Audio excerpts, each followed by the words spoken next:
All right, so Bismillah ar-Rahman ar-Rahim and Assalamu alaikum wa rahmatullahi wa barakatuh, everyone. Inshallah, today we're going to be continuing our tafsir. I'm pretty excited. There are a lot of different things that we were supposed to be covering. So let's just go over really quick what we had done. We worked in details وإن كان كبر عليك إعراضهم, and we went in details in regards to the different sensations, the different feelings, of course, whether it's anxiety, whether it's feeling put down. And we did this kind of a contrast and comparison between the disbelievers and the believers. Of course, we're talking about the psychology of the believers, the psychology of disbelievers, what the believers would go through and what the disbelievers would go through as well. In other words, what would they be committing? And kind of a contrast to their action and the implication upon a believer, the implication later on upon the disbeliever, and how they might actually appear. I did actually forget to say one thing. When you compare the different outcomes, the outcomes and certainly the beginnings of things. If you were to look at the beginning of the believers, for example, it might seem that victory is far. It might seem that all the odds are against the believers. And whether you look at the story of Prophet Nuh alayhi salam, you look at the story of Prophet Lut alayhi salam, you look at the story of probably even Ashab al-Ukhdud, and even the story of Prophet Muhammad sallallahu alaihi wasallam. All the stories you would see that the outcome would not yet be visible. It wouldn't appear, it wouldn't be clear that the outcome was going to be in any shape or form coming in favor of the mu'mineen. But it isn't until later on that all the data that people would be reading, you look at, probably Qawm Lut and Qawm Nuh alayhi salam. The data is basically telling you these people are creating a civilization, whether we're speaking about Qawm Nuh or even Musa alayhi salam. Okay, now at least those were the stories that were appearing right there in certain details. Okay, you look at Prophet Nuh alayhi salam, the story is rather looking like this person, Nuh alayhi salam, this person is calling for a religion that is different than the religion that had founded, or at least the culture, the religion, the ideology, the details, the lifestyle is completely different than the lifestyle that founded their civilization. Same thing when you look at Prophet Musa alayhi salam. Here he is, he's calling for the religion and let's say continuation for the religion that was rather for the persecuted group. So we're looking at the slaves. They were the ones that were considered at least going and tracing back all the way to Prophet Ishaq alayhi salam, going back to Prophet Ibrahim, etc. So things were looking different and certainly changing. And Bani Israel, even though they trace back to the prophets, but now we're actually the persecuted group. You would think that the victorious group would always be victorious because they would carry the ideas that contain their power, that contain their survival, that contains their victory. But you would not think of a group that is persecuted as necessarily the group that has the power, or at least the foundation of what would bring its power later on. So area, that's that area I would like to scrutinize, that just because we as Muslims are right now persecuted, colonized, probably the weaker side in economy, the weaker side in education, the weaker side in so many different things, that when looking at the data, we would see that there's no way that this group that is weaker on all the different ends is in any shape or form going to be victorious or is going to regain at least its power, because of course during our times we would assume that already the powers that had at least the political powers, the military powers, are going to stay strong. And we would assume if they would have the foundation of strength, then in that situation, they're just going to continue with the same paradigm of what gave them the strength to continue getting stronger, because they had the keys to figuring out how to get a stable, let's say, a stable at least graph or a stable level of empowerment. So therefore, it's just going to keep getting stronger and stronger. If we were to put it on a graph, we would think that, okay, this is what the graph would look like. Okay, let me just, I guess, let me just erase that a little bit. If we were to look at a graph, we would think that, okay, this group basically got the ability to figure out how to get stronger. So we would think that it's going to continue this way. But this group, they have a lot to work on to figure out, especially that their power is going this way, then it kind of goes up and then it collapses. The worst collapse ever, gonna go kind of goes up and then it comes to coming down to an even worse collapse than before. So you would think there's no way that this is going to go up whatsoever. But Allah subhanahu wa ta'ala is telling us that no, بدأ الإسلام غريبا وسيعود غريبا. Islam started out in a strange way and it's going to come back in a strange way. Thing it's important to look at is Allah subhanahu wa ta'ala is telling us that when you're looking at the rise of nations or the rise of civilizations, Allah subhanahu wa ta'ala is telling us, well, don't necessarily judge the political, the military, or even the economical, or even the architecture, and judge that. In other words, we're talking about science, we're talking about all of that. Don't necessarily judge it as having the real victory, and therefore don't necessarily think that that's what gets them successful, etc. So that's why if you look at the other parts of the ayah. Yesterday, I was actually preparing for this one. إنما يستجيب الذين يسمعون والموتى يبعثهم الله ثم إليه يرجعون. Well, the ones to basically answer and go back to al-Huda are really the ones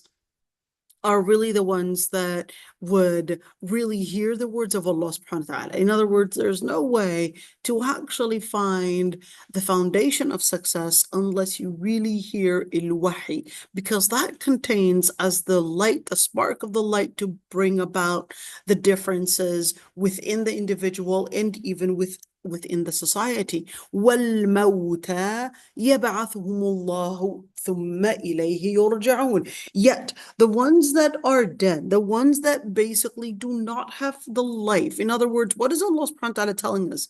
That even though you might see whether it's an individual or a civilization, it seems that they are actually going on the rise.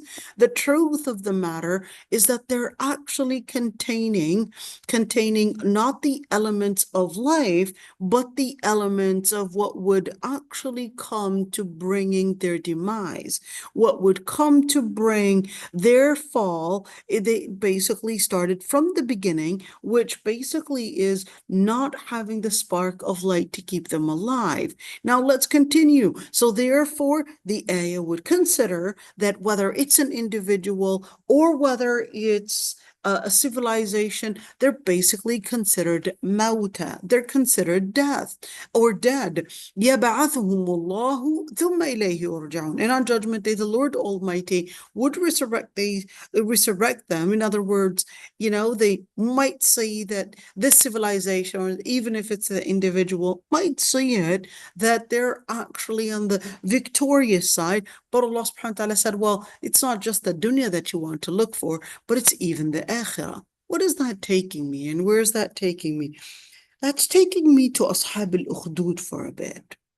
When you look at Ashab al-Ukhdud, did they actually get anywhere within this dunya? Let's first, break down their story. So breaking down their story, in Surah al-Buruj, Allah subhanahu wa ta'ala tells us of this group that basically was believing in Allah subhanahu wa ta'ala, and the person that was directing them to Allah subhanahu wa ta'ala was not a prophet, but rather a salih person. This salih person was directing them to Allah subhanahu wa ta'ala, but then Allah subhanahu wa ta'ala gives him some certain miracles to give them the support. But then this nation that they were a part of, they basically decided that this group was on the rise, and therefore they were going to be a threat to their society. So in order to eliminate this group completely, they basically decided to make a huge fire and just push in and simply just burn the children, the men, the women, everybody, just put them in the fire, and that way you would completely eliminate the whole idea and what it carries and everyone in it. And that's what they did. But here's one thing. When it said قُتِلَ أَصْحَابُ الْأُخْدُودِ النَّارِ ذَاتِ الْوَقُودِ, they were all killed. They were all persecuted. Where's the victory? They were all killed. Where's the victory? In this dunya, if we are to read the situation and if we are to read the circumstances, we would definitely rule that this group had been eliminated completely, had died out, and therefore they basically had went into their elimination, and therefore that was a total failure. Based on worldly data, we would look into it, and possibly we would rule that this basically never got its victory. But based on the ayat, Allah subhanahu wa ta'ala said, وَمَا نَقَمُوا مِنْهُمْ إِلَّا أَن يُؤْمِنُوا بِاللَّهِ الْعَزِيزِ الْحَمِيدِ. And they did not necessarily persecute them, but because of one thing. They had believed in Al-Aziz. The word Al-Aziz meaning the self-efficient, and it also means the most honorable. Al-Hamid. He's the one that would bring about a reward for any good deed. That's Al-Hamid. الذي له ملك السماوات والأرض والله على كل شيء شهيد. For the Lord Almighty is the one that has the power and has the ownership of the heavens and the earth. والله على كل شيء شهيد. And he was capable of seeing all the persecution that was done and that had happened. And then إن بطش ربك لشديد. This is that word when it contains all the power to let us know that they were compensated, that they were basically given the retaliation by the Lord Almighty. Did they live long enough to see it? They didn't live long enough to see it. Certainly they were persecuted. But Allah subhanahu wa ta'ala said, إِنَّ بَطَشَ رَبِّكَ لَشَدِيدٌ. For your Lord Almighty's might and power and retaliation is going to be extremely mighty, stronger than you would imagine, basically, as the inference. And what happened? Well, Allah subhanahu wa ta'ala basically lets us know that that whole civilization basically ended by Allah subhanahu wa ta'ala's power and retaliation over the smaller minority that was trying to hold on to the faith of Allah subhanahu wa ta'ala. Now, what does that mean? That the ones that had actually lived after are really the ones that made it to to Jannah. So in dunya terms, both groups are gone.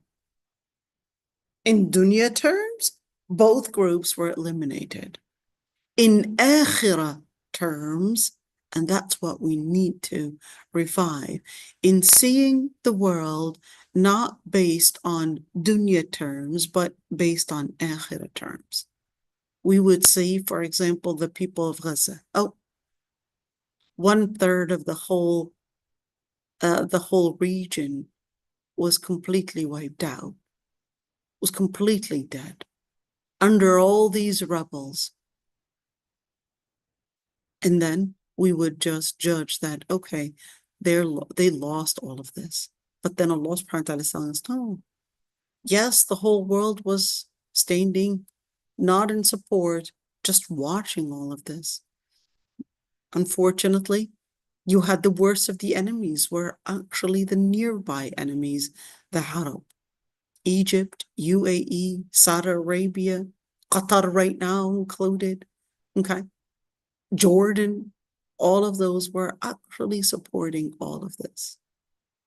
Are we going to be having other nations actually supporting this? But here's what we would say. But Allah subhanahu wa ta'ala says, وَمَا نَقَمُوا مِنْهُمْ إِلَّا يُؤْمِنُوا بِاللَّهِ الْعَزِيزِ الْحَمِيدِ. When they all gather, you would know that they're gathering not necessarily because just of what the region probably contains and what they had discovered probably in that soil, natural gas or possibly other resources that are important, or probably a strategic area to probably give them another power, as probably instead of the Suez Canal, and probably use that through another basically route in order to do more and more shipping and the goods and all of that. Possibly all of those are possible reasons to why the silence is basically happening, and the politicians are uniting with the same idea, which is to stand against this group of people and to find an alliance basically with Israel. Now, I want you just to learn from the different ayat that we recognize that victory is not reviewed based on our data today, but Allah subhanahu wa ta'ala. Let's look at this ayah. وَقَالُوا لَوْلَا نُزِّلَ عَلَيْهِ آيَةٌ مِّن رَبِّهِ.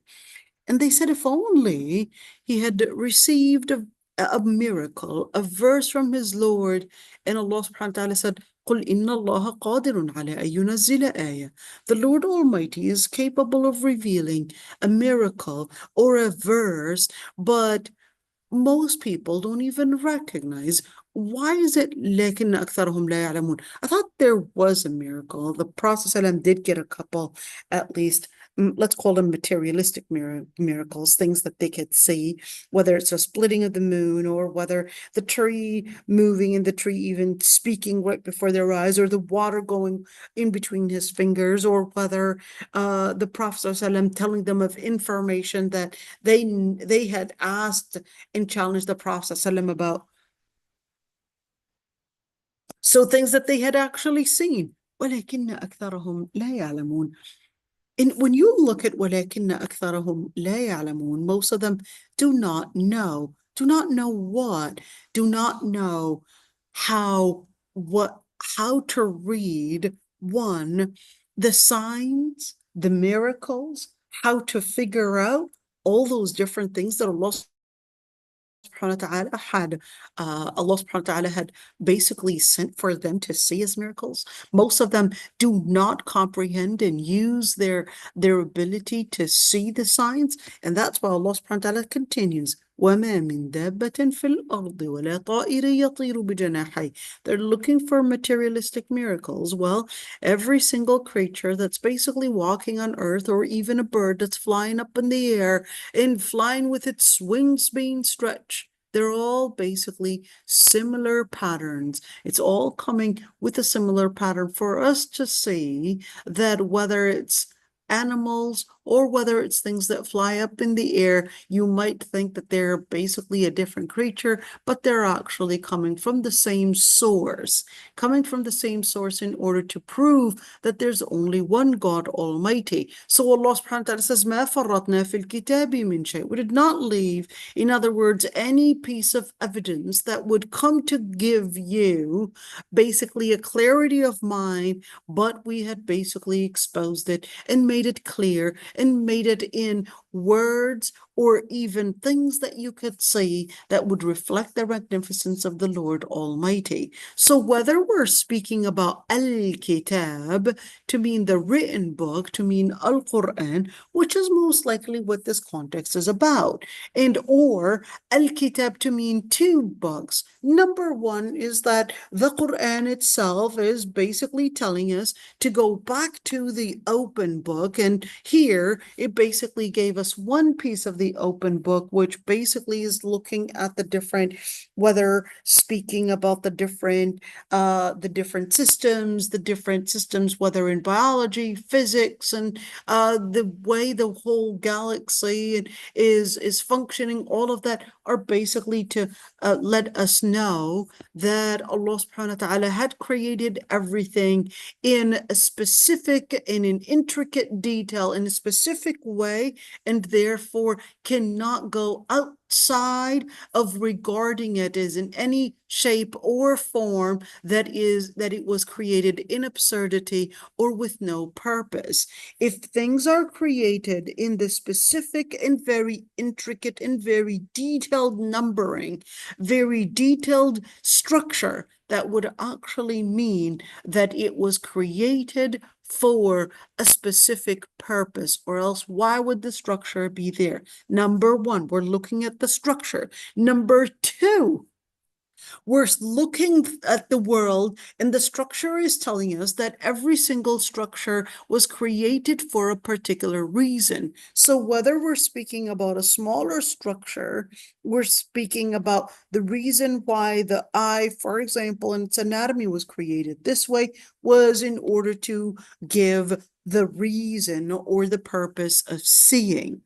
The reason why you would see a very intricate structure for the ears, for the body, for the blood, for each and every single organ in the body was basically in order to give a particular purpose. In other words, to serve a purpose was basically the paradigm from the small thing to the bigger thing. We're speaking about perhaps the galaxies, we're speaking about the way the sun functions, the moon, etc. Everything is basically designed with a specific structure in order to serve a certain purpose. So if we're speaking about each and every single juz'u, basically part, that would mean that the whole basically has a purpose that preceded its structure to mean preceded its existence. So that's why the ayah said, ثُمَّ إِلَىٰ رَبِّهِمْ يُحْشَرُونَ. That's why that ayah said, well, now that you recognize a structure, whether in the open book or in the written book, that you recognize that there's a structure, you recognize that there's a purpose, ثُمَّ إِلَىٰ رَبِّهِمْ يُحْشَرُونَ, then they would basically be resurrected to the Lord Almighty. What is that to tell us? That's to tell us that the structure itself is basically telling us that there is one reason to why this whole thing was created, and the reason really takes us all the way to the day of resurrection, to the day when we would be held accountable, to the day when Allah subhanahu wa ta'ala would basically would basically resurrect, whether we're speaking about the birds, the animals, the human beings, etc. وَالَّذِينَ كَذَّبُوا بِآيَاتِنَا, and the ones to basically deny the verses of the Lord Almighty. They would be usum, they would be deaf, bukum, they would not be capable of comprehending and even articulating what they're seeing right there, fil dhulumat, and they would be living in the different levels of darkness. مَن يَشَاءِ اللَّهُ يُضْلِلْهُ وَمَن يَشَاء يَجْعَلْهُ عَلَى صِرَاطٍ مُسْتَقِيمٍ. Whoever the Lord Almighty gives them dalal, gives them basically loss or gives them a delusion, then there's no way that they will be capable of figuring out the pattern later on. In other words, if you're not seeing the structure and that it has a meaning to why it's there, you're not seeing the structure, you're not seeing the purpose and why the structure and where the structure is taking you, then there's no way that you're going to be figuring out the purpose, because in order to understand the purpose, ثم إلى ربهم يحشرون, in order to understand the purpose, that this is actually taking you to a day of resurrection, taking you to Jannah, taking you to Nar, taking you to all of that, is basically going to be letting us know that you cannot actually get that piece of information but through al-wahy. But if the person had chosen to basically not hear or even comprehend what the words are saying, then in that situation, they're going to be living in darkness. Is that darkness, is that necessarily metaphorical or is that literal? It's actually both, because if we were to say that ilm is light, that ilm, knowledge is light, and light is basically something that helps you see the world around you, and with light you're capable of seeing what Allah subhanahu wa ta'ala had basically sent with al-wahy, that comes from light as well. So we're seeing that that light would, according to the Quran, would even be something that would enlighten people's minds. So when we say ilm, that Allah subhanahu wa ta'ala is calling ignorance as darkness and ilm as light, does that mean that that darkness is going to be found in the brain as well? The person is not going to be having some certain cells basically firing in the brain. Well, it's a very interesting study, and there are some interesting studies that actually speak about the one that is a leading scientist and in this, even though he's actually an agnostic Jew, is Ryan Newberg. Ryan Newberg is a neuroscientist, but it's quite interesting that he said you couldn't find him on, is it Ryan or Andrew Newberg? Is it Ryan or Andrew? I can't remember if it's Andrew or Ryan, but help me say it. He's a neuroscientist, and he was really doing all these scans on the human brains, basically, and seeing the difference between the brains of a person that does that does meditation and between a person that doesn't do any meditation. And he was talking about that meditation basically appears on the MRIs as a certain area that's wiring in the brain and basically lightening in the brain. So if we're speaking about meditation, we're not necessarily talking about meditation in regards to Allah subhanahu wa ta'ala. And certainly the study wasn't necessarily saying that it was a Muslim brain versus a Kafir brain, but it was just generally speaking about meditation. Okay. And certainly when a person meditates, regardless of what religion he's meditating in, they would think of the creator, but they're certainly doing the wrong worship, but they're actually thinking of pretty much something similar of what you're thinking of as a Muslim. So if you were to, let's say, talk to a person that is a Christian or a Hindu, they would think of the magnificence of the Lord. Okay, but then later they would consider the Lord as probably maybe whatever deity that they're worshiping. Okay, but they would be worshiping that, but the relationship the relationship, or at least the vision that they would have, is basically a God, Lord. Okay. Now, having that being said, if we're capable of seeing a meditator's brain basically lighten and spark in certain ways, what is that giving me an inference as a believer to see through that?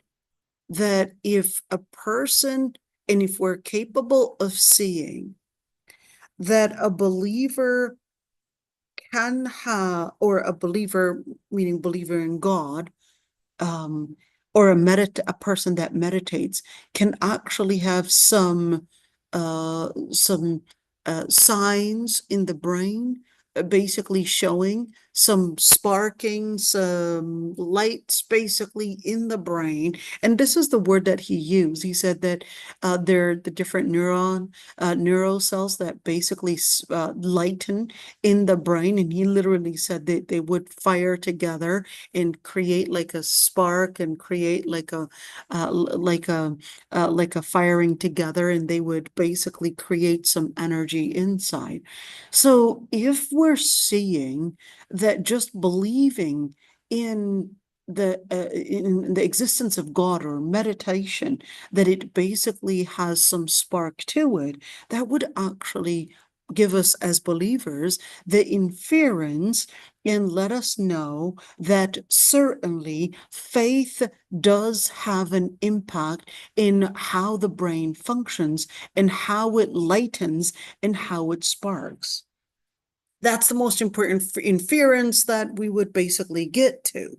But according to the Quran, it went farther ahead in letting us know, within basically their research, they're right now coming to this conclusion, but Allah subhanahu wa ta'ala is saying, well, there's more to come to this study, and you will see it and recognize it, that those that are living in dhulumat, and those that refuse to deny the words of Allah subhanahu wa ta'ala, refuse to recognize basically the enlightenment that Allah subhanahu wa ta'ala had sent, then their brains are living in darkness. But the word darkness is actually coming in as plural and not one.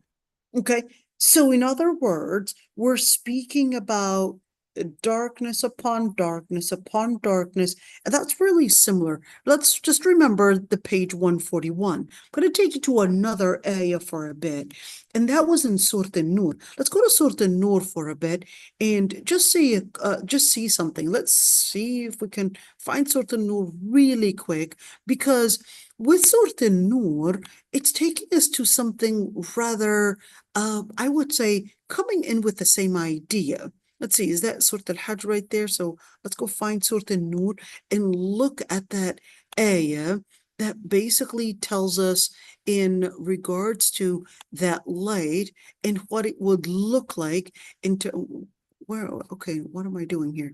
You know, sometimes when you have the book in the opposite direction, oh, here it is. Wow, subhanallah. When you look at that, Allahu nuru samawati wal ard. This is Surah An-Nur right there. Let's look at it.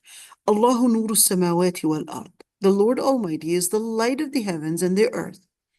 And he had given the comparison between his light, and scholars actually had differences of opinions on whether this is talking about Allah subhanahu wa ta'ala, basically right there, that this mishka, or this niche, is basically making a comparison with a believer's heart and how it embraces that light, or whether it's that Allah subhanahu wa ta'ala's light is like the niche. Anyhow, so when you look at this ayah, was basically giving this comparison, that the real light that a person would get when it basically connects, that believer's heart is already brightening, already having the reasons of radiation. In other words, you know, when you look at different elements in physics, there are some certain elements that are actually firing, or at least they wouldn't call it firing, but they would glow. Okay. Certain elements, and the periodic table of elements, certain elements are actually glowing. You turn off the lights and they're glowing. Okay. And that's basically giving us right there, certain elements are glowing, and that's why it was giving us this comparison. Certain hearts are already glowing, and when they would get the spark of light, that's when they fire up. كوكب دري. It's very similar to الكوكب الدري is basically like a planet that is shining, a shining planet. In another qira'ah, كوكب دري. It's like a planet and kind of like a meteorite that would glow even more because of movement than actually because of being stagnant. يوقد من شجر مباركة. That would light from a tree that would be a blessed tree. Just when this oil comes to this niche, it would spark right there because it had already been glowing from the start. And I want you to compare this one because this ayah basically goes in details. Well, where do we find that? And Allah subhanahu wa ta'ala said you would find it in these enlightened hearts, these hearts that are connected and ready to spark with the words of Allah subhanahu wa ta'ala. You would find it basically in buyut, in these houses that Allah subhanahu wa ta'ala had permitted that His name would be remembered in the masjid, basically. What would spark their heart? It would spark it basically at tasbih. Dhikr would basically spark their hearts. I wanted to compare this one because we got here because we wanted to connect it with the dhulumat that Allah subhanahu wa ta'ala was talking about in Surah Al-An'am. Okay, so if we're speaking about the spark right there, basically coming in as a result of tasbih, as a result of dhikr throughout the night and throughout the day. And certainly that commitment would not only be confined in the masjid, but it would also be something that they would practice throughout the day, even if they were to probably be in business or doing trade or whatever it is. There's no way that anything would pacify their hearts away from the remembrance of the Lord Almighty and performing prayer and giving zakah. For what actually is sparking all of that? There's one thing that is basically the fear as a driven force. Fear, why not use love? Because according to what we know, whether it's studies or whether it's basically discipline, the strongest, let's say the most powerful driving force is basically fear. When you get a result, probably the doctor telling you that, oh, I'm seeing that you are diabetic or you're pre-diabetic or whatever it is, that's when you're going to take your diet seriously, and that's when you're going to be taking your exercises seriously. And when, for example, you're saying, oh, you're about to get evicted, that's when you're going to be looking for a job even stronger than before. And when probably your mother-in-law is coming and to visit and she wants to check everything in your house to make sure everything is in place, that's when probably the work that you would do in a couple hours is probably more than the work that you're gonna probably do in probably months. And sorry, my mother-in-law is going to be coming, so you could see I'm really trying to be vigilant right there. Okay. يخافون, and that's that fear. يوما تتقلب فيه القلوب والأبصار. Okay.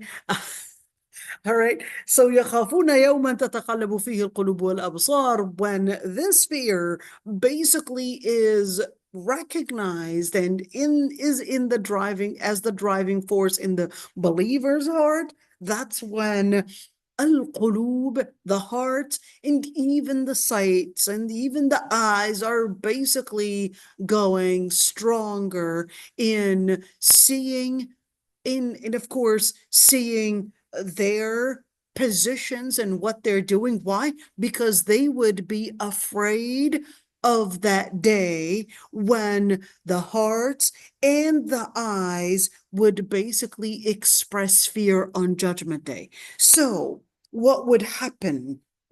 Allah subhanahu wa ta'ala says, well, this is basically what Allah subhanahu wa ta'ala would reward them for having this fear of that day when the hearts and the eyes are extremely afraid, and therefore they would be basically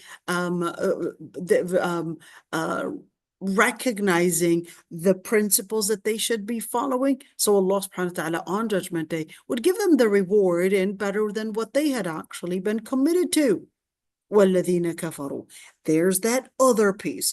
As for the disbelievers, their actions are going to be like a mirage. They would basically follow this mirage, and just like a thirsty person, they would get into this delusion thinking that this mirage is basically nothing but water. But they would come to it and discover that it was really nothing and nothing but a delusion. But then, أو كظلمات في بحر اللجي, or it's like the darkness in the sea. The ocean basically has, of course, the sun, and the sun would basically shine on the sea, but then the primary colors, they would end and basically get weaker and weaker, and then in the middle of the ocean, every single color basically ends at a certain depth, and therefore you would see another wave of darkness. So when you look at this ayah right there, this is related to the ayah that we were talking about. كظلمات, darkness in the sea that basically would have a wave of darkness on top of it, another wave of darkness on top of it, and another wave of probably dark clouds that would bring in more and more darkness. And then even if they were to get their hand out attempting to see, they would not even be capable of seeing. So why did it say إِذَا أَخْرَجَ يَدَهُ? Why not perhaps maybe attempting to see a fish in the dark, or probably attempting to see, I don't know, perhaps their feet, or attempting to see their clothes or anything, or fish or rocks, or probably, I don't know, the pearls or anything like that. Said if they would attempt to see their hand, they wouldn't even say it. What was that letting us know? That the delusion, the darkness that they would be living in is similar to that.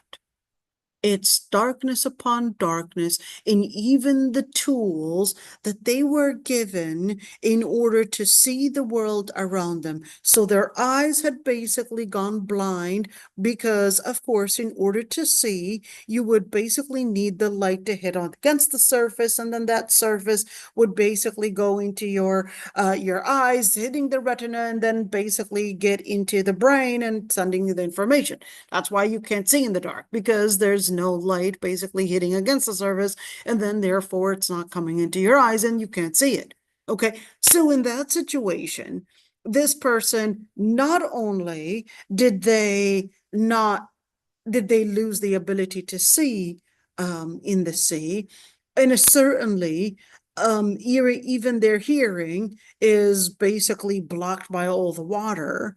And now, even if they wanted to use another element or another source that basically was going to be giving them some more information about them, which is the hand. You remember the 5 different senses that we would learn in science, that in the first class that you would study in science is basically the 5 senses, to get you to know the tools needed to experiment, the tools needed, or at least the different resources needed in order for us to understand the world around us. So Allah subhanahu wa ta'ala is letting us know, well, you lost your ability to hear, you lost your ability to see, and now even if you wanted to touch, now you can't even see your own hand to see it. And وَمَن لَمْ يَجْعَلِ اللَّهُ لَهُ نُورًا فَمَا لَهُ مِن نُور. And that's that key ayah right there. And if Allah subhanahu wa ta'ala did not give them the light, then there is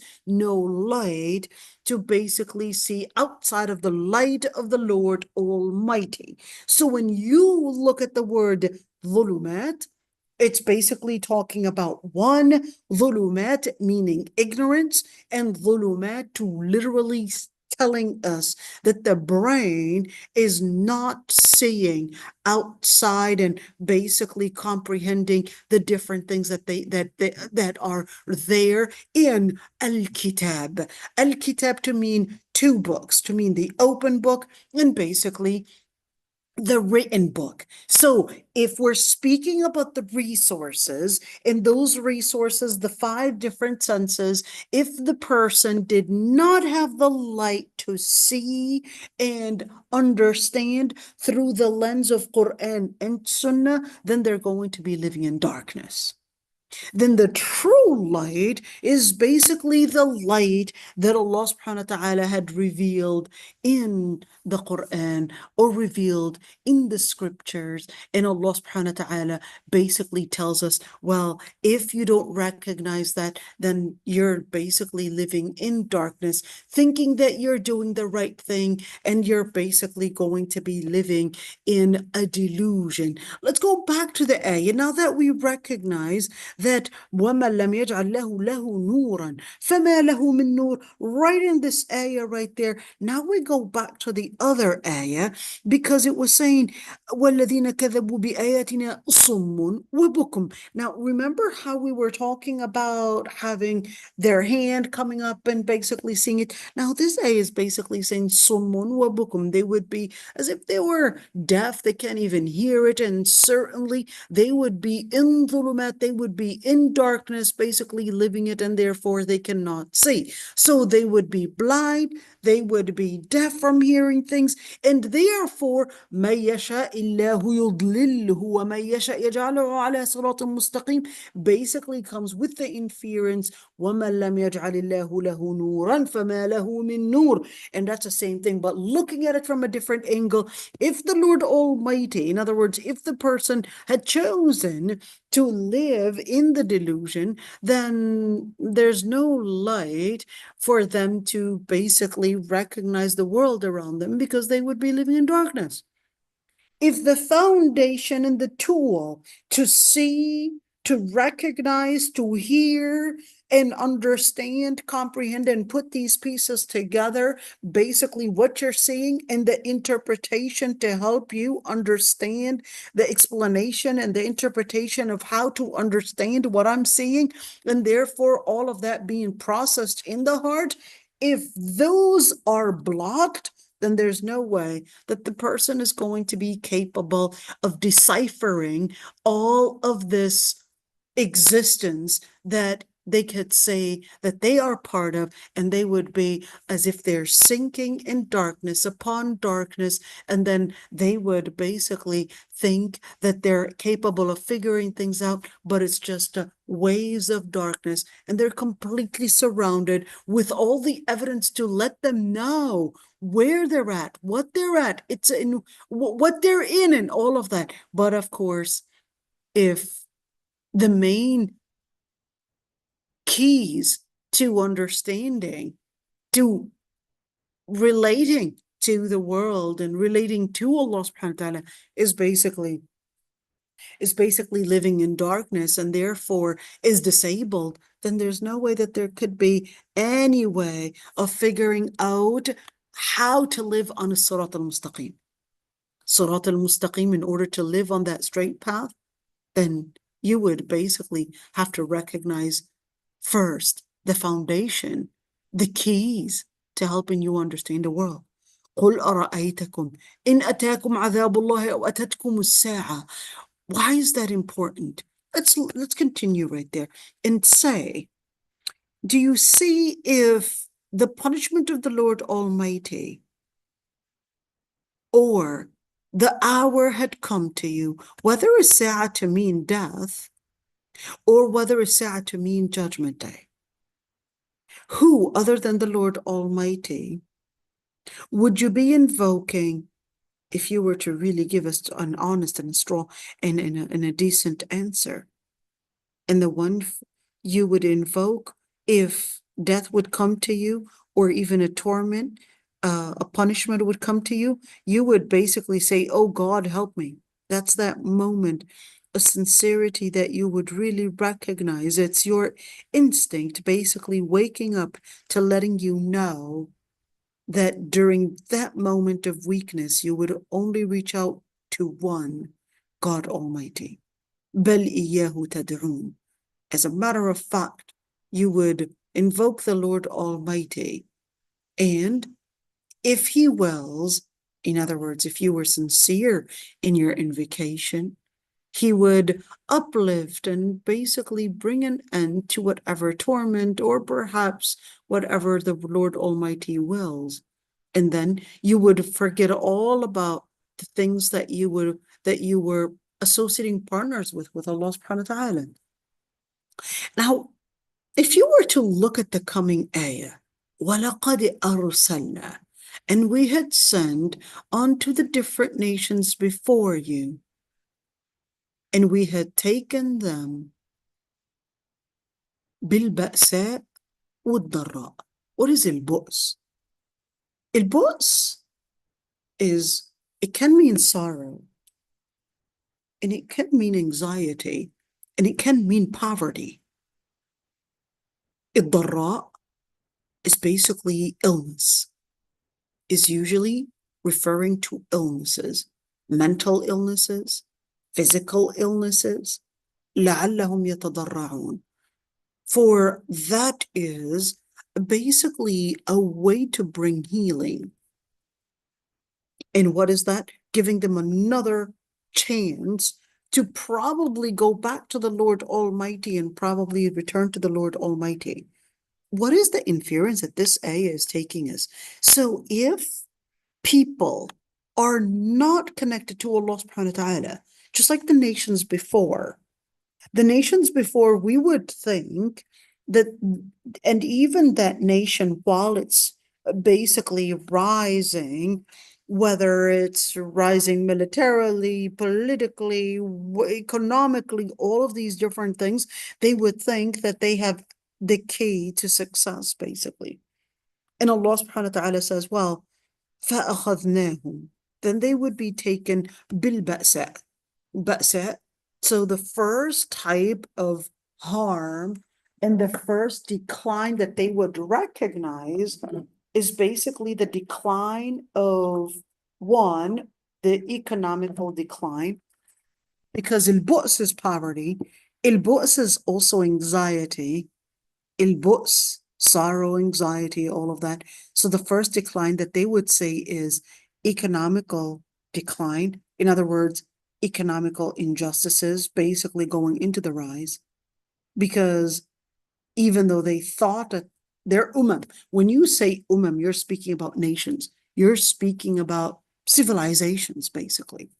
Okay, but Allah subhanahu wa ta'ala said, well, don't be living in a delusion thinking that these nations, that they would be rising even farther, because there is going to be a distress that is going to hit economy, and later it's going to also hit their mental health and their physical health. They're going to get more diseases coming at them, and then they're going to be getting mental health issues.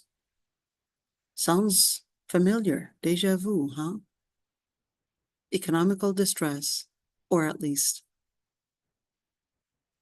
basically coming in, and right now the West is trying to work out. And of course, Trump right now went and got what, 4 point something trillion from those that wanted to give him the jizya, basically, and gave him the jizya. And Qatar, UAE, Saudi Arabia, giving the jizya. You know, it's quite interesting and sad how he didn't go, for example, to other countries, perhaps Russia, Ukraine, or, or even other countries. So many other, in fact, I think there were 180 almost American military bases, okay, I think it was 80 or 180. I'm definitely off, maybe 80, I don't know. But at the end, all these military bases are basically to protect American power. And certainly the ones to have the money are basically Saudi Arabia gave 1 point, I think it was $4 trillion as a jizya to Trump. Same thing with UAE as a jizya to Trump. Well, that's what it means when when he was saying, well, that's because we're protecting these people. So of course they're going to give us this money because if it wasn't for us, they would not actually exist. And here we go. What happens? So the Ummah would be living in al-Ba'sa, in al-Darra, and it's not just al-Ummah, but it's also al-Umam. Right now, of course, if you look at the West, basically, you could say there's more of basically a decline in economy and more of mental health issues and violence and all these different things are going up and up. And even though, trying to probably steal from other countries under the pretense that we're giving you protection, we're giving you life, we're giving you security. So therefore, you're going to have to give us the money. And guess what? It's not just America, by the way. France basically takes a tax from all those countries that it had colonized before, and basically imposes a certain tax on each and every single African country. And even the energy, the light, is actually coming from those African countries. The light on Paris, the light in France, is basically also coming from those countries.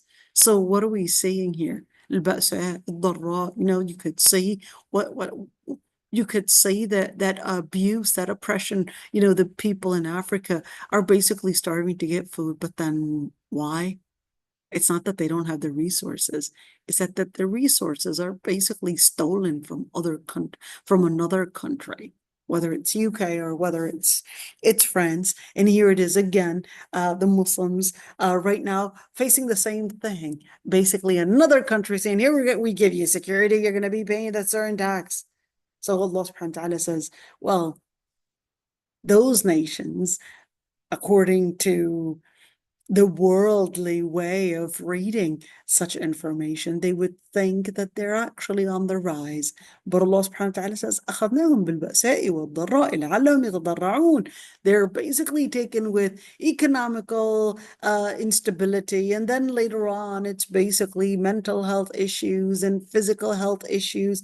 لَعَلَّهُمْ يَتَضَرَّعُونَ. But then, of course, what happened? Would they actually do tadarra? Would they actually do that prayer? Would they turn to Allah subhanahu wa ta'ala? Well, if qasat qulubuhum, but their hearts were actually hardened, and the shaitan had already zayyana lahum shaitan. What is zayyana lahum shaitan? Zayyana lahum shaitan means that certainly shaitan had basically beautified certain things. In other words, created a narrative to make them think that they're doing the right thing. And then this narrative would overcome them. And then فَلَمَّا نَسُوا مَا ذُكِّرُوا بِهِ, and then they would forget everything that they were reminded of. And then what they would say is that, look, it's working. Allah subhanahu wa ta'ala would test them again. And the doors of everything that they had wished for would basically open up. And then whether it's more prosperity, more probably of what they had searched and wanted to get, probably wealth and probably just different things in dunya, that's when they would think that we got the key, we're getting there. And then Allah subhanahu wa ta'ala says, أَخَذْنَاهُمْ بَغْتَةً. That's when Allah subhanahu wa ta'ala would basically take them, in other words, destruct everything. بَغْتَةً فَإِذَا هُمْ مُبْلِسُونَ. And that's when they would come into that مُبْلِسُون, to mean they would then live in that state of complete anxiety, complete depression. But I thought things were working. So it was like this. It was, let's go to that graph again. It was this graph. Well, they were going up, and then things started, just fluctuating. And then get to some rise and sudden rise, and that's when Allah subhanahu wa ta'ala says, well, that's that sudden rise that they would be so proud of, that would bring in their complete demise, and then they would basically fall of a free fall right there. And فَقُطِعَ دَابِرُ الْقَوْمِ, that's when basically each and every single person within that nation, in other words, all the keys that they had depended on for their victory, for their rise, would now come to a complete end. And the ones that had the ظلموا, whether ظلموا to mean that they had exceeded the limit, or ظلموا to live in darkness, okay, walhamdulillahi rabbil alameen, and to announce the final thing, and all the praises basically going back to the Lord Almighty to announce it as the Lord of the worlds. And therefore Allah subhanahu wa ta'ala says, قُلْ أَرَأَيْتُمْ, do you see if Allah subhanahu wa ta'ala had taken your hearing, your ability to hear, your ability to see, and your ability to process all of this in your heart, and basically sealed your hearts, who's basically the Lord other than the Lord Almighty would be the one to give you that ability to recognize. انظر كيف نصرف الآيات. So therefore, you need to see how the different miracles are basically right there before your eyes, exposed for you to see, whether نصرف الآيات to mean the different miracles for you to see that this world was created in a very detailed way, and for you to decipher basically the things that you see with the evidences and the revelation that was sent, in order for you to connect the dots together in your heart. So you're hearing the verses, you're seeing the magnificence of Allah subhanahu wa ta'ala created in the open book, and then your heart is basically connecting these things together in order to hear the verses and to see, and your heart is processing all this information. انظر كيف نصرف الآيات ثم هم يصدفون. Yet here's how the ayat, hear how the verses, hear how the open book and the written book are basically bringing in these connections to help you decipher the world and the complexity of this creation and where it's coming into. ثم هم يصدفون. Yet they would be turning away. Why? Because they had chosen not to hear, they had chosen not to see. And then at the end, قل أرأيتكم إن أتاكم عذاب الله بغتة أو جهرة هل يهلك إلا القوم الظالمون. Do you see if the torments of the Lord Almighty had come, whether suddenly or whether in a blasting sound, the only ones that would be held accountable, or the ones that would be destructed, are the ones that had basically chosen to transgress the limit. وَمَا نُرْسِلُ الْمُرْسَلِينَ إِلَّا مُبَشِّرِينَ وَمُنذِرِينَ. And the ones, and Allah subhanahu wa ta'ala, the ones, the prophets that He would send, they're basically coming in to bring in not only a drive of fear, but it would be a drive to bring about glad tidings, to bring about hope, to bring about basically that driving force to let you see the world, and also bring a driving force to let you recognize that there is a fear to consider, and that is on Judgment Day. فَمَنْ آمَنَ وَأَصْلَحَ. Now, whoever believes and lives that commitment, and basically the word aslah can mean brings a correction. And the word aslah could also mean to live in correction. So is it this or that? It's actually both. Aslah is actually coming also from the hadith, when the Prophet ﷺ had said that the ones that would basically be the salihin are the ones that had yuslihuna ma afsadahu nas, are the ones to correct what people had destructed. Those are the salihin. That's one interpretation. And as-salah, to also live in salah, to also live in piety. So as-salah, that means the person, if we were to put the two together, the person is one, living on the principles of the Lord Almighty, that's as-salah, and as-salah also putting in the effort to enlighten others when they had chosen to live in darkness. That's as-salah. Enlighten others, whether to speak about injustices or whether to speak about shirk or whether to speak about legislation and Allah subhanahu wa ta'ala's rulings, etc. So what about them? Then, since these people were living this fear, and that was the driving force that was letting them live in a salah, letting them live. Remember how we were doing in Surah An-Nur earlier? How Allah subhanahu wa ta'ala was letting us know, well, what was the driving force? They said, يَخَافُونَ يَوْمًا تَتَقَلَّبُ فِيهِ الْقُلُوبُ وَالْأَبْصَارُ.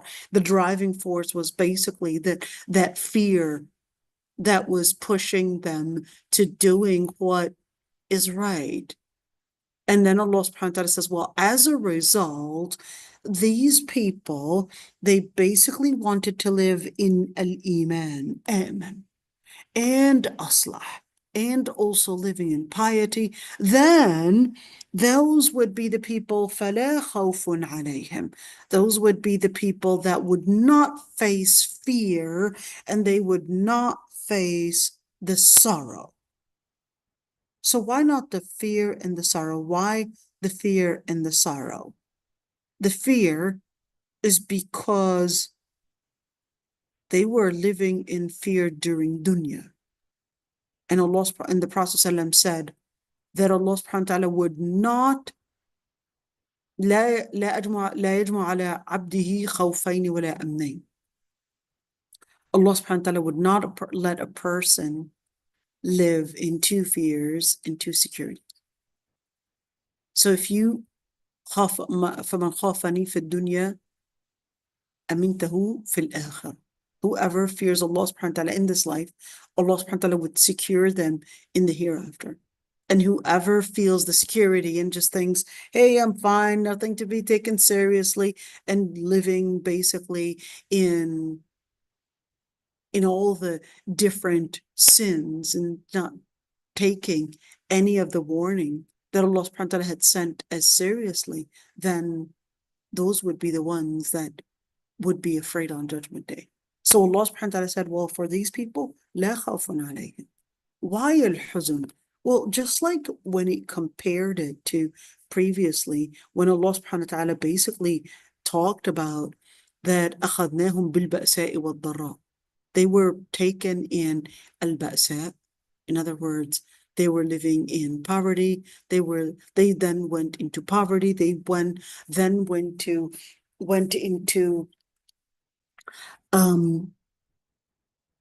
sorrow, and the dharra. It could be mental anxiety, it could be sorrow, could be also different illnesses. So Allah subhanahu wa ta'ala says, well, فَلَا خَوْفٌ عَلَيْهِمْ وَلَا هُمْ يَحْزَنُونَ. It's part of your instinct as a human being.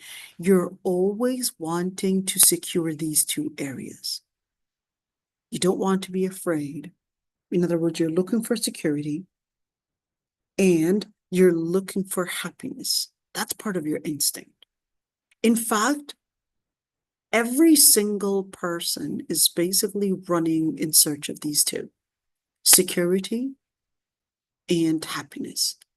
That's part of your instinct, no matter who you are. It's part of your instinct that you're running away from different fears, whether it's the fear of death, the fear of illness, the fear of losing the different probably keys to living a sustainable life, or whether you're basically in search of happiness.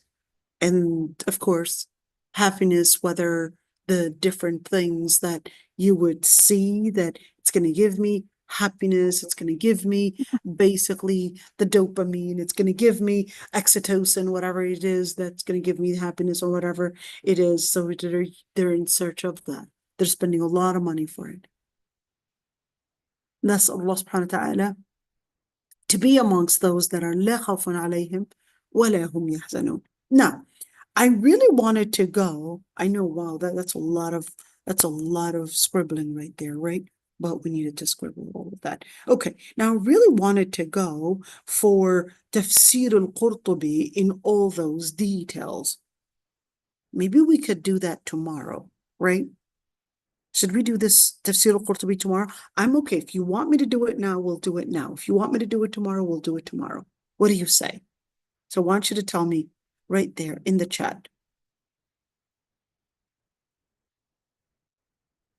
Tomorrow sounds good? Okay, so we'll complete tomorrow. And may Allah subhanahu wa ta'ala, since we ended right there, may Allah subhanahu wa ta'ala make us amongst those لا خوف عليهم ولا هم يحزنون. Allahumma ameen. Yes. May Allah, My chance I use this. So